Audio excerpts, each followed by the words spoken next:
Bien, Rafael Quiroz es economista petrolero, es nuestro segundo invitado esta tarde y entramos en la última parte de nuestro espacio para hablar del tema Venezuela. En los últimos días, con la visita de funcionarios de la Casa Blanca a nuestro país, medios de comunicación y también analistas políticos que se dedican, por supuesto, a hacer seguimiento a la coyuntura política nacional, han vinculado esta visita con el tema energético, con la posibilidad de revisar el marco legal de la industria petrolera, de ampliar la capacidad que pueda tener nuestra industria de levantar sus niveles de producción en torno al 1.000.000 de barriles, diferencias de números que pudiera estar en torno a los 700.000, 800.000 barriles, pero lo cierto es que se ha vinculado lo que hoy ocurre en el este de Europa con el impacto en los precios del petróleo, con este acercamiento.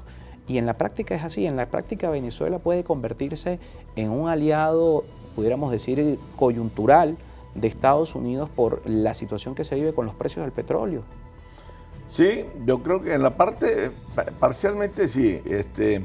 El caso de Venezuela está vinculado directamente, por supuesto, a lo que son las limitaciones de producción petrolera y también de refinación. Las relaciones nuestras con Estados Unidos siempre han venido, por supuesto, fuertemente agarrado de la mano del petróleo. Lo que pasa fue que como se le dejó enviar petróleo a Estados Unidos, por supuesto, buscó otros mercados. Canadá, como dije antes, México, el mismo Arabia Saudita y Rusia. Y consiguió fácilmente, eso no fue mayor problema. La interrogante es, ¿qué va a hacer Venezuela frente a esto? Que el problema es que algunos economistas y algunos periodistas han, yo diría, especulado mucho sobre los temas tratados en Miraflores. Y entonces dicen, no, eso es lo que están negociando, es petróleo, pero el gobierno norteamericano no ha dicho nada sobre eso, sobre el petróleo. Los republicanos han cuestionado por esta misma vía. Han cuestionado, así es, pero nadie ha dicho cuáles han sido los temas tratados, ni Miraflores tampoco. El presidente Maduro quedó en que Rodríguez iba a dar explicación por detalle de qué era lo que se había tratado. Pero yo dudo que Estados Unidos haya tratado el tema petrolero de abastecimiento para ellos de petróleo, porque tiene cosas más importantes. Tiene la parte, yo diría, política, geopolítica, la parte de que el gobierno siga en conversaciones en México, ¿no? 8 presos políticos norteamericanos injustamente apresados acá, eso es muy importante para ellos. El problema mismo de las elecciones presidenciales, tantas cosas más importantes. ¿Por qué no es importante lo del petróleo en estos momentos para Estados Unidos? Porque Estados Unidos tiene a la mano cómo solucionarlo. Con Canadá, que es su primer suplidor, y está precisamente vecino al norte de Estados Unidos. Canadá tiene ahorita una capacidad ociosa, creo que de 1,500,000, 1,600,000 barriles. Así que ahí puede perfectamente cubrir los 650. Pero nuestra industria, que en su momento llegó a 3 millones de barriles, ¿no podría tener esa capacidad? Pues claro, nosotros capacidad potencial tenemos, por supuesto que tenemos, pero no es lo que estamos produciendo. O sea, esa es la capacidad de producción, pero nuestra producción real son los 800 y pico mil. Y que ahí no se puede aportar, ahí no sale un barril más mientras que no haya inversión y mientras que no haya realmente esfuerzo. ¿Por qué cree usted que no se ha podido recuperar esa producción? Bueno, pero en un contexto de acercamiento entre ambos países, revisión de políticas en materia petrolera que lleve a inversión privada, pudiera ser, o que lleve a que el Estado venezolano pueda nuevamente, con el levantamiento o el alivio de las sanciones, tener margen de maniobra en este sentido, no pudiéramos llegar a ese escenario. Sí, pero lo que pasa es que el gobierno norteamericano no decide eso. Quien decide son las empresas privadas. Y el capital petrolero internacional es muy esquivo, o por lo menos yo diría muy epidérmico a la hora de invertir. No invierte en un país donde haya inestabilidad política. No invierte en un país donde haya inestabilidad económica, donde esté a flor de piel o todos los días inconformidad y manifestaciones sociales. El capital petrolero internacional es esquivo a eso y es ajeno a ello. Y entonces no va a recurrir acá teniendo otros medios, otros escenarios para ir. Entonces, ¿por qué no han venido hasta ahora? Pues no han venido por eso.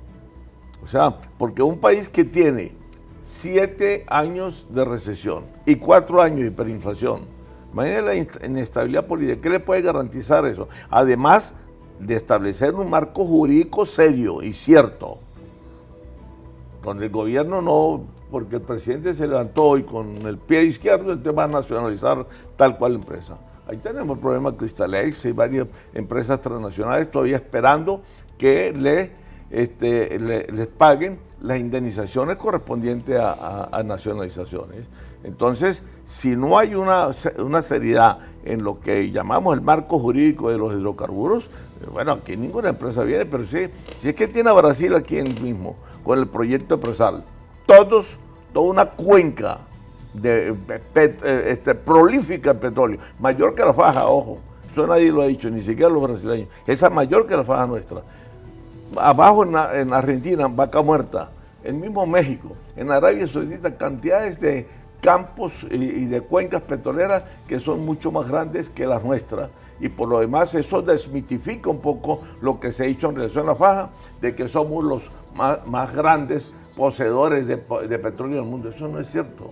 Somos los más grandes, pero no somos el más grande. El más grande está en Arabia Saudita de primero, que es el 78, no certifica un barril por cuestiones de estrategia de lo que es el mercado petrolero. Irak está en lo mismo, Irán lo mismo. Y bueno, y Rusia, Estados Unidos, todos esos países están por delante de Venezuela. La faja llega a estar, o nosotros ya vamos a estar en reserva de octavo y noveno. Ojo, no es nada despreciable. De 52 países que exportamos y producimos petróleo en el mundo, que usted ocupe el octavo y noveno en reserva, eso es algo, pero por supuesto, interesante. Nos toca despedir lamentablemente la posibilidad de explotar estas reservas con un tema que también ha surgido en esta coyuntura de crecimiento el impacto que ha tenido el conflicto armado en los precios del petróleo. La posibilidad de explotar esas reservas versus el tiempo de utilidad que le queda a los hidrocarburos como energía del mundo. Sí, bueno, ahorita para medir los hidrocarburos en el mundo le quedan no menos 150 o 200 años.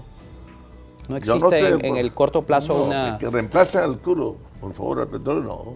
Ninguna de las energías alternas, ni todas las 11 en conjunto, pueden garantizar un reemplazo a los hidrocarburos. Ahí hay 4 características fuertes donde el petróleo se impone fácilmente por encima de cada una de ellas y se impone por encima en conjunto de ellas, que muy pocos ecologistas lo han estudiado. El primero es la densidad energética del petróleo. Eso quiere decir la intensidad energética por volumen, por unidad de volumen de consumo.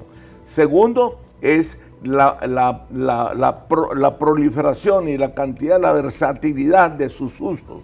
Ninguna energía alterna, o verde, o como quieran llamarla, en términos de versatilidad y de uso, no superan al petróleo. La tercera es la facilidad del transporte, que se transporta por cualquiera, o por cualquier medio, por tierra, o por mar o por aire. Y la cuarta es la cantidad inmensa, selva de montañas, por llamarlo así, en forma imaginativa, de petróleo. Ninguna energía tiene más cantidades que el petróleo. Mientras que no superen eso, vamos a tener petróleo para rato. Pero la parte esencial de la pregunta tuya, entonces, el que se reemplaza el petróleo, por supuesto, yo lo descarto a corto plazo. Pero el hecho es que el petróleo va a seguir siendo y va a seguir rigiendo el mundo desarrollado por los próximos 100 años. Unos cuantos años, por lo menos por 100 años. Nos toca despedir. Muchísimas gracias por acompañarnos. Rafael Quiroz es economista petrolero y con esto vamos a poner punto final a nuestro espacio la tarde de este lunes a las 2:02 de la tarde. Esta entrevista va a estar, recuerden, disponible en nuestro canal de YouTube Carlos Peñalosa en Contexto. Como siempre, les agradecemos que nos acompañen a través de esta señal y nos reencontramos mañana.